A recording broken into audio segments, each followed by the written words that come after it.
Why is everyone being weird about my apartment? It was a two-bedroom with huge windows and brand new appliances in downtown for an unbelievable price. When I called the landlord, he said, "It's been a struggle to rent out for obvious reasons," and kept apologizing like something was wrong with it. When I said I'd take it, he paused at me for a long time before saying, "Seriously?" I had no idea what he meant, but I signed the lease that afternoon. My friend Josh came to help me move, and when I opened the door to show him the place, he literally backed into the hallway. He asked why I would rent this place, and when I asked what was wrong with it, he just kept shaking his head saying, "Dude, you know what's wrong with it." He helped me carry boxes but refused to come inside, and left everything in the hallway for me to bring in myself. My girlfriend Ruby came over that night with a housewarming gift, but stopped in the doorway like there was an invisible wall. She asked if I was pranking her, and when I said no, she started crying actual tears, saying she couldn't believe I'd chosen to live here. She said she'd wait for me in the car while I got my things because she couldn't stay another second, and we ended up going to her place instead. I Googled the address looking for murders or deaths, but found nothing except normal rental listings going back years. I checked crime statistics for the neighborhood, and it was one of the safest in the city. I searched for structural problems or lawsuits or anything that would explain why everyone acted like my apartment was cursed, but came up completely empty. My parents drove up to visit, and my mom physically recoiled when she walked in. My dad pulled me aside and asked if I was having financial troubles, because surely I could afford something better than this. When I told him this was actually expensive for me, he said, "Son, no amount of savings is worth living in a place like this," but wouldn't explain what he meant. I started inviting people over just to see their reactions, and every single person had the same response of absolute horror. My co-worker Zoe said it was the worst apartment she'd ever seen. My neighbor from across the hall asked why I would do this to myself. The pizza delivery guy asked if I was being held here against my will and offered to call someone for me. I wondered if maybe there was something wrong with how it smelled that I'd gotten used to, so I bought air quality meters and had professional testing done. Everything came back normal with no mold or gas leaks or chemical problems. I hired a home inspector who said structurally it was one of the soundest apartments he'd seen, but he still seemed uncomfortable the entire time he was there. Then I thought maybe someone had died here recently, so I talked to the other tenants in the building. The old woman next door said nobody had lived in my apartment for at least 5 years, and she'd never understood why since it was the nicest unit in the building. The guy downstairs said multiple people had rented it, but nobody ever lasted more than a week, though he didn't know why. I brought in a priest to bless the apartment thinking maybe people were sensing something supernatural. He walked through every room with his holy water, but said he didn't feel any negative presence, though he admitted he wouldn't want to live here himself. When I asked why, he just said, "You really don't feel it?" and left without explaining. Ruby finally agreed to try staying over, but she couldn't sleep and spent the whole night sitting in a chair fully dressed. In the morning, she said she couldn't date someone who chose to live in a place like this because it said something about my judgment. She broke up with me that day, saying she'd tried to be supportive but couldn't handle it anymore. I contacted previous tenants through old rental records, and one guy named Miles agreed to talk to me. He said he'd lasted 3 days before moving out and forfeiting his deposit. When I asked what was wrong with the apartment, he said, "If you don't know, then I can't explain it, but nobody should live there." He said 4 other people he knew had also tried to rent it over the years, and none of them could handle it. After 3 months, I'd gotten used to people refusing to visit and having to meet everyone at coffee shops or their places. The landlord called to check if I was still there, and when I said yes, he sounded shocked. He said I was the longest tenant he'd had in that unit since 2018 and offered to reduce my rent to $600 if I'd stay through the year. I asked him point blank what was wrong with the apartment, and he was quiet for a long time before saying he'd tried to fix it but couldn't. When I asked what he'd tried to fix, he said the previous owner had warned him about the apartment, but hadn't explained the problem either. He said he'd sell me the whole building for half its value if I wanted it, because he just wanted to be done with it. I was thinking about it when I found a note under my door that just said, "We need to talk about your apartment," with a phone number.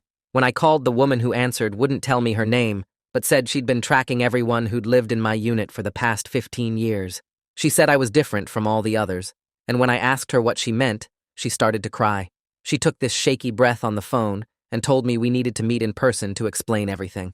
She suggested a coffee shop downtown tomorrow afternoon, somewhere public and safe for both of us. I agreed right away because I was desperate for any answers about my apartment.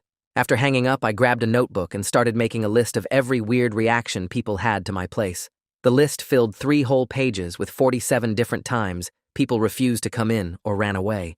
Josh backing into the hallway that first day, Ruby crying at the doorway, my mom physically pulling back when she walked in, my dad asking about my finances, the pizza guy offering to call for help, every coworker who visited and left immediately, all the delivery people who wouldn't cross the threshold, the priest who blessed it but wouldn't stay, Miles lasting only 3 days, the home inspector being uncomfortable the whole time, the old woman next door saying nobody understood why it stayed empty, the guy downstairs mentioning people never lasted more than a week. Writing it all down made the pattern even more obvious. That night, I walked through every room real slow, trying to feel whatever made everyone else so scared. I pressed my hands against the walls, feeling for vibrations or cold spots. I stood in each corner, breathing deep to catch any weird smells. I turned off all the lights to see if anything glowed or moved in the dark. I laid on the floor in the living room, listening for sounds in the walls or ceiling. I checked behind every piece of furniture and inside every closet and cabinet. I ran my fingers along the window frames looking for gaps or damage. I examined the electrical outlets and light switches for burn marks or strange wiring. I even got down and looked at the baseboards and under the radiators with a flashlight. But it all just felt like home to me, comfortable and normal and safe. The next afternoon, I left an hour early and walked to the coffee shop to calm my nerves. I picked a corner table where I could watch the door and ordered a black coffee that I was too anxious to drink. My hands were shaking a little as I watched people come and go. Every time the door opened, I wondered if it was her. I kept checking my phone even though she hadn't texted. I'd written down a bunch of questions in my notebook about the apartment. After what felt like forever, this woman in her 50s walked in carrying a thick brown folder. She looked around the coffee shop until her eyes landed on me in the corner. She walked over real careful like she was nervous too, and asked if I was the tenant from Unit 4B. When I said yes, she dropped into the chair across from me like her legs gave out. She looked exhausted, like she hadn't slept in days. She wouldn't tell me her name, but opened the folder and spread papers across the table. There were spreadsheets with columns for dates and names and how long people stayed. Every single tenant of my unit going back 15 years was documented on these pages. Move-in dates, move-out dates, and notes about what they experienced in the apartment. The longest anyone lasted before me was 11 days back in 2016. Most people left within 3 or 4 days. Some only made it hours. She pointed to an entry from 2009, and her voice got quiet. She told me that was her sister who'd moved into my apartment that summer. Within 2 days, her sister started having severe anxiety and couldn't eat or sleep. By day 4, she was having panic attacks every few hours. On day 6, she moved out and went to stay with friends. Her sister never got better after leaving the apartment. 8 months later, she died from an overdose that everyone said was intentional. I asked what was wrong with the apartment, and she just shook her head. She said nobody could explain it right because it didn't make sense. People felt this crushing dread and physical pain and needed to escape immediately, but I was somehow immune to whatever caused it. She pulled out printed emails from a folder pocket and laid them out for me to read. Former tenants describing chest pressure that made it hard to breathe, metallic tastes in their mouths that wouldn't go away, nightmares every single night about walls closing in, feeling watched even when alone in the bathroom, headaches that started the moment they entered and stopped when they left, nausea that got worse the longer they stayed inside. One person wrote about their hair falling out in clumps after 5 days. Another said their vision went blurry until they moved out. The descriptions were all so similar, even though these people never met or talked to each other. I told her about all the tests I'd done trying to figure out the problem. The air quality meters showing everything was normal. The professional testing finding no mold or gas leaks or chemicals. The home inspector saying it was structurally perfect. Even the priest who blessed every room but found no evil presence. She nodded like she already knew and pulled out another sheet. 12 other tenants had tried the exact same tests over the years with the same results. Everything always came back completely normal, with no explanation for what people felt. She pushed a small piece of paper across the table with an email address written in neat handwriting and told me to send her everything I noticed about the apartment. I folded it into my wallet while she gathered up all the papers and stuffed them back into the folder. She wanted me to document every detail, no matter how small or stupid it seemed, because maybe I'd noticed something everyone else missed. The coffee had gone cold, but neither of us had touched our cups anyway. She stood up and said she'd be checking her email every day waiting for my observations. I watched her walk out and get into an old Toyota before driving away. Back at my apartment, I grabbed a notebook from the kitchen drawer and started writing down everything about the place. The date was March 15th, and it was 60 degrees outside with no wind. I walked through each room writing what I saw and felt and smelled. The living room had afternoon sun coming through the huge windows, making squares on the hardwood floor. My skin felt normal, and my breathing was regular, and I didn't taste anything weird in my mouth. I made columns in the notebook for date and time and weather and physical sensations and decided to update it every few hours. Then I opened my laptop and created a spreadsheet to track every person who came near the apartment. I put columns for their name and how long they stayed and what their reaction was and any specific things they said or did. Looking at the empty rows made me realize how few people had been here since I moved in 3 months ago. I typed up an email to my parents explaining that I was trying to figure out what was wrong with the apartment and needed their help. I asked them to describe exactly what they felt when they visited and to be as specific as possible about the physical sensations. Mom wrote back within an hour, saying she'd felt this crushing weight on her chest the moment she walked through the door. She said it was like the air was too thick to breathe, and her heart started racing for no reason. She kept feeling like something terrible was about to happen, even though she could see everything was fine. Dad's email came later that night, and he described feeling trapped like the walls were slowly moving closer. He said his ears felt full like when a plane takes off, and he had this urgent need to get outside immediately. He apologized for not being able to explain it better, but said it was the worst feeling he'd ever experienced in a building. 3 days passed with me updating my notebook every few hours and not finding anything unusual about the apartment.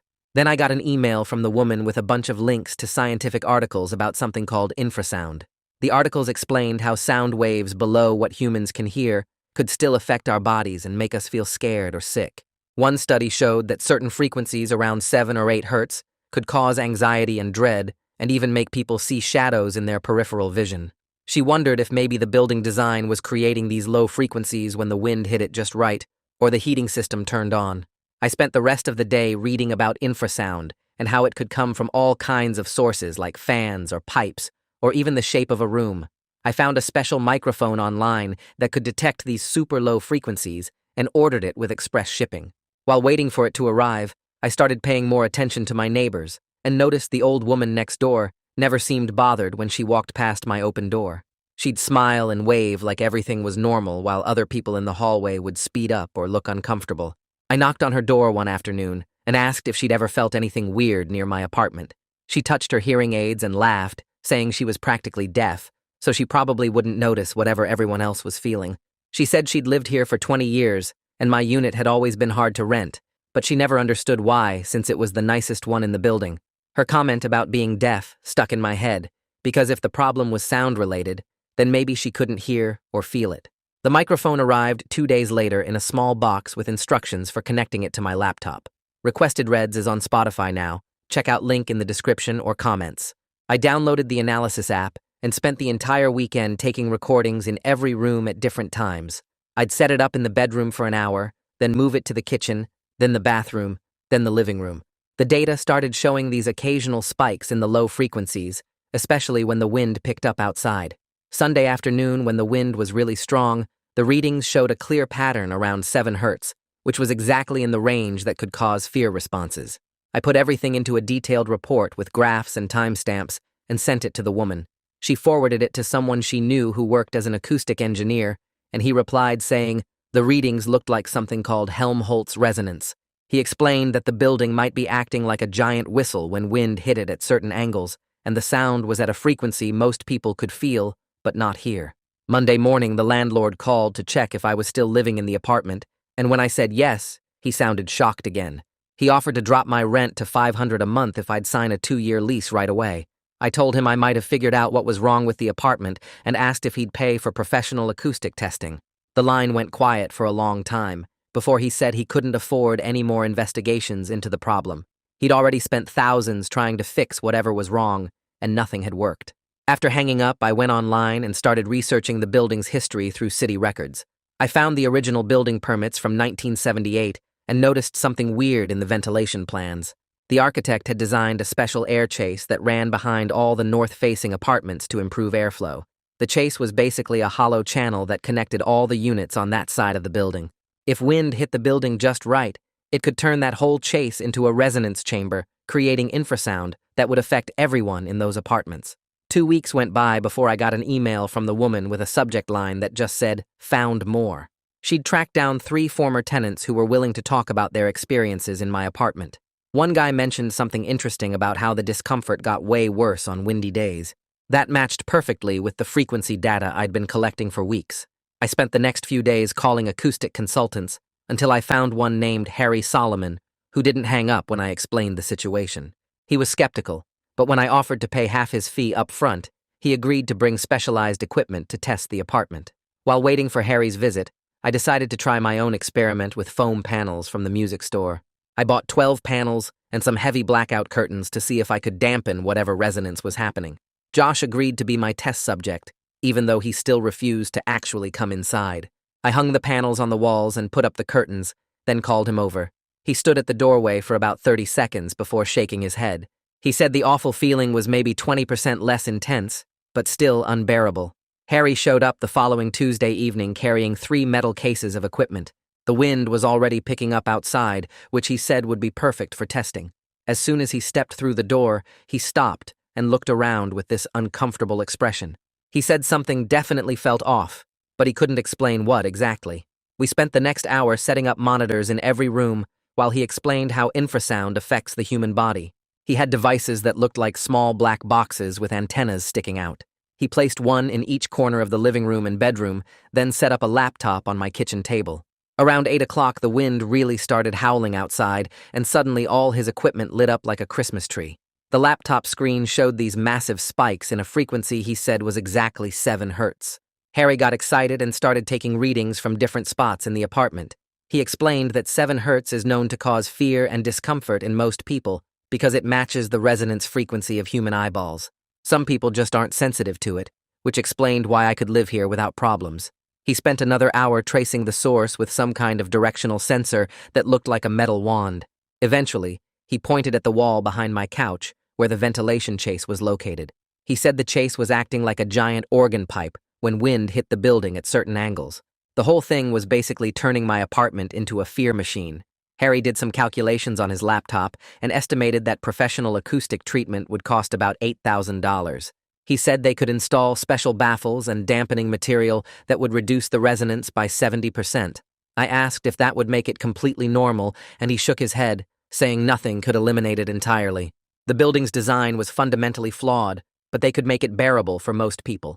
I typed up Harry's entire report and emailed it to the landlord that same night. My phone rang within 5 minutes, and the landlord sounded panicked.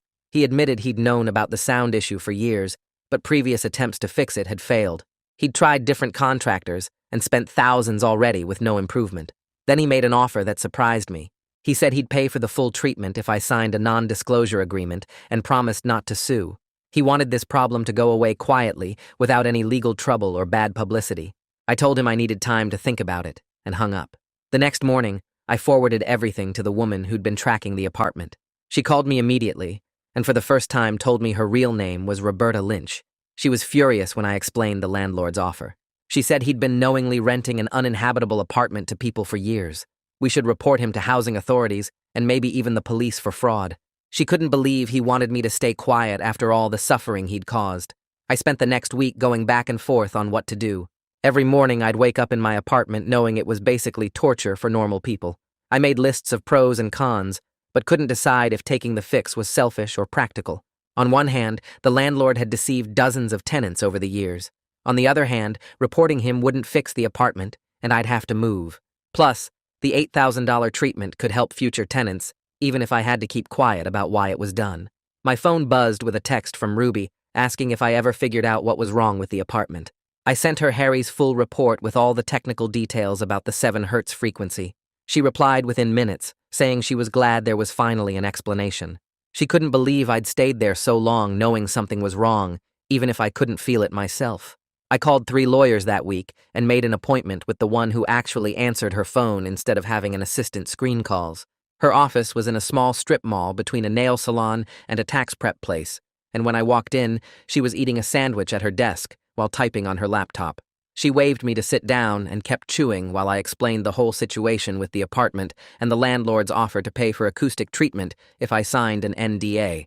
She put down her sandwich and pulled up something on her computer, then turned the screen toward me, showing similar cases where landlords had rented out places with known problems. She said the NDA would probably hold up in court, but the landlord could be looking at criminal fraud charges for knowingly renting an uninhabitable unit to dozens of tenants over the years. She told me to document everything I had, every email and text and phone record, before making any decision about the NDA. I paid her consultation fee and left with a folder full of printouts about tenant rights and fraud statutes. 2 days later, I was taking out my trash when Melvin Steele from maintenance stopped me in the hallway. He'd been fixing something in the basement and mentioned he'd always noticed the building hummed on certain nights, especially when the wind picked up. He'd thought it was the old boiler system, but after hearing about my apartment situation from the old woman next door, he wondered if the hum was related to what everyone felt in my unit. He said he'd worked in the building for 8 years, and my apartment had always been a problem, with people moving out almost immediately, and the landlord constantly trying different fixes that never worked. That night, I sat at my computer and started building a website with everything we'd found so far. I uploaded Harry's acoustic report with all the technical data about the 7 Hz frequency, then added anonymized quotes from the former tenants Roberta had tracked down over the years. I included the frequency measurements I'd taken myself and created a timeline showing how long each tenant had lasted in the apartment going back 15 years. I didn't publish the site yet, but having everything organized in one place helped me see the full scope of what had been happening. The landlord must have been getting nervous because he called the next morning and increased his offer to cover the full $8,000 acoustic treatment, plus give me a year of free rent if I'd sign the NDA. He sounded desperate and mentioned he'd been trying to sell the building for 5 years, but every deal fell through when potential buyers learned about the problem unit. He said he just wanted this nightmare to end and would do whatever it took to make me happy if I'd keep quiet about it. Roberta wasn't happy when I told her about the increased offer, but she had her own plan. She took me to meet with a tenant advocacy group downtown that wanted to use my apartment as a test case for requiring acoustic testing in all rental properties. The group's director showed me draft legislation they were pushing that would mandate frequency testing along with standard safety inspections. They offered to cover all my legal costs if I was willing to go public with the story and testify at city council meetings about my experience. The meeting lasted 2 hours with them showing me similar cases from other cities where infrared had been discovered in apartments and office buildings. As I walked home, I realized I hadn't had anyone over to my place in 4 months. The isolation was hitting me harder than I'd admitted, always having to meet friends at coffee shops or go to their apartments instead of inviting them to mine. I started browsing rental listings that night, and everything in my price range was either a studio, had no windows, or was an hour outside the city. My current place would be perfect, if not for the infrared issue that made everyone else feel like they were dying. I was comparing apartment listings when Harry sent an email with a cheaper solution he'd been working on. Instead of the full acoustic treatment, he could install a series of baffles in the vent chase for about $3,000 that would reduce the resonance by 50%. He admitted it wouldn't eliminate the problem completely, but it might make the apartment bearable enough for short visits from friends and family. The solution wasn't perfect, but it was better than nothing and wouldn't require tearing apart the walls. I forwarded Harry's proposal to the landlord, who called back within 10 minutes and agreed immediately. He said he'd schedule the work for next week and still wanted the NDA, but I pushed back and negotiated it down to just agreeing not to post anything online or talk to media about the building. He could live with that as long as I didn't actively publicize the problem. The installation crew showed up Monday morning with boxes of acoustic baffles and rolls of mass-loaded vinyl. They spent 2 days cutting open the wall behind my couch to access the vent chase, and the whole apartment smelled like construction adhesive and drywall dust. Workers installed metal brackets to hold the baffles in place and sealed every gap with acoustic caulk, while I worked from coffee shops to avoid the noise and fumes. They patched the wall on Wednesday afternoon and said the paint would need a few days to fully dry. Harry came back Friday evening with his testing equipment to measure the results. He set up the same monitors in each room, and we waited for the wind to pick up, while he explained that the baffles should interrupt the standing wave pattern that had been creating the 7 Hz frequency. Around 7, the wind started gusting, and his equipment showed the infrared was reduced by about 60%, down from dangerous levels to merely uncomfortable for most people. He said it wasn't perfect, but should significantly decrease the awful feeling most people experienced in the apartment. The next weekend, I texted Josh asking if he wanted to test out the changes since he'd been the first person to refuse entering when I moved in. He showed up Saturday afternoon carrying a 6-pack and stood in the hallway for a full minute before taking a deep breath and stepping through my door. His whole body tensed up like he was walking into a freezer, but he made it 3 steps into the living room before stopping. He looked around with wide eyes and said it wasn't as bad as before, but still felt wrong somehow. We stood there counting seconds, and he made it to 5 minutes before backing toward the door saying he needed air. Outside in the hallway, he leaned against the wall, breathing hard, but admitted the crushing feeling wasn't as strong as the first time. I marked it down in my notebook as a partial success, while he headed home still shaking his head. That evening, Roberta called after I'd emailed her about Josh's visit and the acoustic work. She went quiet for a long time before saying she was disappointed I'd taken the landlord's deal instead of going public. I explained about the money and needing a place to live, and she said she understood even if she didn't agree. She asked me to at least keep documenting everything in case future tenants needed the information, which I promised to do. We talked for another 20 minutes about the infrared frequencies, and she mentioned finding 3 more former tenants who'd described the same awful sensations. My parents drove up the following weekend to see if the improvements made any difference. Mom walked in holding Dad's hand and managed to sit on my couch, though her face stayed tight with discomfort. She lasted almost exactly 30 minutes before standing up and saying she needed to leave. Dad sat in my kitchen chair for a bit longer and said it still felt wrong, but not like the walls were attacking him anymore, which was the most specific description he'd ever given. They took me out for lunch instead of staying, and Mom kept patting my arm, saying she was glad I'd figured out the problem, even if the solution wasn't perfect. Back home, I updated my spreadsheet with everyone's reactions and visit times. The data showed the acoustic treatment had made the apartment tolerable for short visits, but nobody could stay comfortably for more than an hour. The infrared was reduced enough that people could enter, but still present enough to affect anyone sensitive to those frequencies. I color-coded the entries and added notes about weather conditions, since wind still made the remaining resonance worse. A month after the treatment, I realized I was sleeping better than I had in months. My usual insomnia had mostly disappeared, and I wondered if the infrared had been affecting me in subtle ways I hadn't consciously noticed. At work, people mentioned I seemed less irritable, and my productivity reports showed improvement. I started tracking my sleep patterns and mood changes in a separate spreadsheet, wondering how much the constant low-frequency exposure had been messing with my brain. One afternoon, the guy from downstairs knocked on my door to thank me for whatever I'd done to fix the vibration. He said he used to feel it through his ceiling on windy nights, but it had mostly stopped after the construction work. His wife's insomnia had gotten much better, and she wasn't taking sleeping pills anymore, which made him emotional as he talked about how long she'd been struggling. I added their improvements to my documentation, thinking about all the people this building had been affecting, without anyone understanding why. Ruby finally agreed to visit after I sent her Harry's latest test results showing the frequency reduction.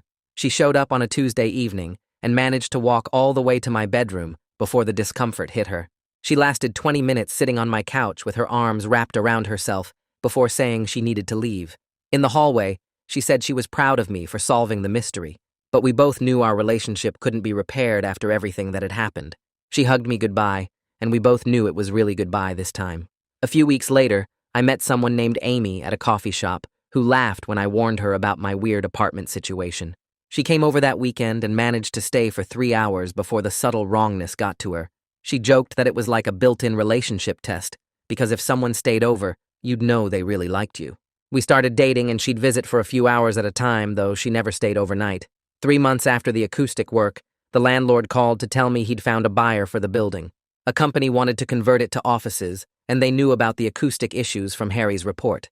They planned to completely gut the ventilation system during renovation, which would finally fix the infrared problem permanently. He sounded relieved to finally be done with the building, after years of struggling with the apartment nobody could stand. The sale went through quickly, and 2 weeks later, I got an official notice giving me 6 months to vacate for renovation. The letter was apologetic and offered moving assistance, but I wasn't upset about leaving anymore. I started apartment hunting seriously and found a normal 1-bedroom where Josh could visit without fleeing and Amy could stay overnight without discomfort. Part of me would miss this strange place despite everything, because it had been home through one of the weirdest periods of my life. Roberta and I spent the next 2 weeks putting together everything we'd learned into one big report. We met at coffee shops with our laptops and stacks of papers, organizing Harry's test results and all the tenant stories we'd collected over months. She knew exactly how to format everything, so the tenant advocacy group would take it seriously. We included graphs showing the infrared frequencies and charts, tracking how long each person lasted in the apartment before leaving. The group's leader read through our 60-page report and said this was exactly the kind of evidence they needed to push for new acoustic standards in the building codes.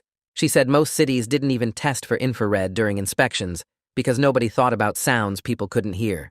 3 months before my move-out date, I started looking for a new place and found a 1-bedroom apartment about 10 blocks away. The rent was $300 more than what I'd been paying, But when Josh came to check it out with me, he walked right in without hesitating. He sat on the floor of the empty living room and said it felt completely normal, which made me realize how much I'd missed having friends over without warning them first. The landlord of the new place seemed confused when I asked about acoustic issues and said nobody had ever asked him that before. I signed the lease that afternoon and felt relief knowing I'd have somewhere normal to go when the renovation started. A week before moving, I decided to throw a goodbye party for the apartment, but obviously couldn't have it at my place. I booked a table at a Mexican restaurant downtown and invited everyone who'd been part of the whole weird experience. Josh came, and so did my parents, and even my old coworker who'd called it the worst apartment she'd ever seen. Everyone kept making jokes about my haunted apartment and asking if I'd missed the ghost. Harry showed up with his wife and told the whole table about the infrared discovery, which had people asking questions about whether their own apartments might have the same problem. Roberta brought cake that said, "Goodbye apartment 4B," and we all laughed about how insane the whole situation had been. While packing up my bedroom, I found the journal I'd started keeping in those first weeks when nobody would visit. Reading through those early entries made my chest tight, seeing how confused and alone I'd been back then. I'd written things like, "Maybe I'm going crazy," and "Why can't anyone else stand being here?" over and over. The investigation had given me something to focus on during those lonely months and led me to Roberta, who'd become an actual friend, not just someone investigating the same mystery. I packed the journal carefully, thinking about how different everything was now that we'd solved it. Harry came by to collect all his monitoring equipment that had been set up in my living room for months. He disconnected the sensors and microphones while telling me he'd submitted a paper about our case to the Journal of Building Acoustics. He said reviewers were really interested because most infrared cases involved old churches or tunnels, not modern apartment buildings. Before leaving, he shook my hand and said I had golden ears just in reverse, since I couldn't hear what drove everyone else away. His equipment left rectangular marks on the walls where dust had collected around them. The old woman from next door knocked while I was packing my kitchen and said she'd heard I was moving out. She adjusted her hearing aids and told me I'd been the quietest neighbor she'd had in 20 years. She said she never understood why the apartment stayed empty for so long, since it seemed perfectly nice to her. I realized her deafness had protected her from the infrared, the same way my weird immunity had protected me. She gave me cookies she'd baked and said whoever moved in after the renovation probably wouldn't be as considerate. On moving day, I walked through the empty apartment one last time with my phone recording video. The huge windows still let in amazing light, and the hardwood floors gleamed just like when I'd first seen the place. Standing in the empty living room, I felt weirdly grateful for everything this apartment had put me through. It taught me to trust my own experience, even when everyone said I was wrong. It taught me to investigate and document and not give up when things didn't make sense. It connected me with people like Harry and Roberta, who took weird problems seriously. The apartment might have been uninhabitable for most people, but it had been exactly what I needed, even if I hadn't known it at the time. Before leaving, I went to the kitchen and opened the drawer where I used to keep my takeout menus. I left a note explaining the infrared problem and Harry's contact information for whoever did the renovation work. Maybe it would help them design something better than the acoustic baffles we'd installed. Maybe they'd find a way to completely eliminate the resonance so future tenants wouldn't have to deal with any of it. I locked the door and dropped my keys in the landlord's mailbox, feeling like I was closing a really strange chapter. Josh met me at my new apartment with his truck full of my boxes. We carried everything up to the 3rd floor, and he immediately sprawled on my new living room floor without any hesitation. We ordered pizza, and the delivery guy handed it over without asking if I needed help escaping. Josh stayed until midnight helping me unpack, and we watched a movie on my laptop sitting on the floor surrounded by boxes. It felt so normal, I almost wanted to cry. That first week in the new place, I kept waiting for something to feel wrong, but everything stayed completely regular.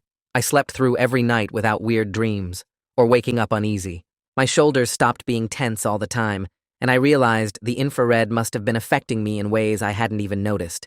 The new apartment was smaller, and the kitchen was older, and the windows weren't nearly as nice, but none of that mattered because people could actually visit me here. 2 weeks later, Roberta sent me an email with photos from the old building showing workers tearing out walls in 3 other units. She wrote that the new owners found the same acoustic problems in apartments 2B and 6B when they started renovation work. The construction foreman told her they were spending almost $200,000 to completely redesign the ventilation system throughout the entire building. I printed out her email and added it to my thick folder of documentation, feeling weirdly satisfied that our research was validated. She invited me to join her informal network of people investigating problem apartments, and I agreed immediately. Over the next few months, I helped 12 different people who contacted her about apartments where everyone felt uncomfortable, but couldn't explain why. Most cases turned out to be mold or electrical issues, but 3 had acoustic problems similar to mine. I created detailed guides showing how to test for infrasound using phone apps and cheap microphones. One woman in Seattle had been living in an apartment for 2 years where visitors lasted less than 10 minutes, and her solution ended up being thick rugs and wall hangings that dampened a 9 hertz resonance from the building's elevator shaft. 6 months after moving out, I drove past my old building on the way to meet Amy for lunch. Construction trucks filled the street, and workers were installing massive new ventilation units on the roof. The whole north side of the building was covered in scaffolding, with crews replacing the entire vent system that had caused so much trouble. I took photos through my car window, thinking about all the previous tenants who suffered without knowing why. Amy laughed when I showed her the pictures at lunch and said my weird immunity to infrasound should be listed as a special skill on dating apps. We'd been together 4 months, and she still found the whole apartment story fascinating, even though I'd told it dozens of times. She said most people would have just moved out immediately, but I had to turn it into a whole investigation. The city council passed Roberta's proposed acoustic standards 3 weeks later, requiring all new construction to include basic frequency testing. The local news covered it as a minor building code update with no mention of haunted apartments or people fleeing in terror. Roberta and I watched the council meeting online, and she said it was a small victory, but could prevent future problems.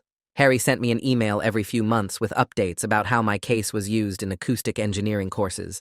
He'd written 3 papers about the 4B anomaly and said it was becoming a standard example of how building design can create uninhabitable spaces through sound. Graduate students were using my apartment as a case study for their thesis projects.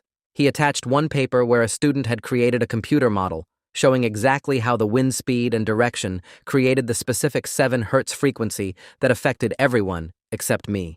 Life settled into a normal routine where I could have people over without warning them first. Josh came by every weekend to watch games and stayed until midnight without any discomfort. My parents visited and Mom cooked dinner in my kitchen without crying or backing away from invisible walls. The pizza delivery guy handed over my order without offering to call for help. I kept all my documentation in a filing cabinet as proof the whole thing really happened. Sometimes I'd flip through Harry's reports and Roberta's emails and the photos of the acoustic baffles being installed. The apartment that everyone said was cursed had taught me to trust my own experience, even when everyone else said something was wrong. I'd made real friends like Roberta, who took weird problems seriously instead of dismissing them. Harry still called occasionally to discuss new acoustic discoveries and always thanked me for being patient during his investigation. The whole experience taught me about persistence and documentation and not giving up when things didn't make sense. I learned that sometimes the answer to a mystery is something nobody expects, like sound frequencies below human hearing. The apartment everyone fled from ended up connecting me to a whole network of people solving similar problems. Looking back now, I'm genuinely grateful for those lonely months of isolation and confusion because they led to something useful. I helped prevent other people from going through the same experience, and that made all the frustration worth it.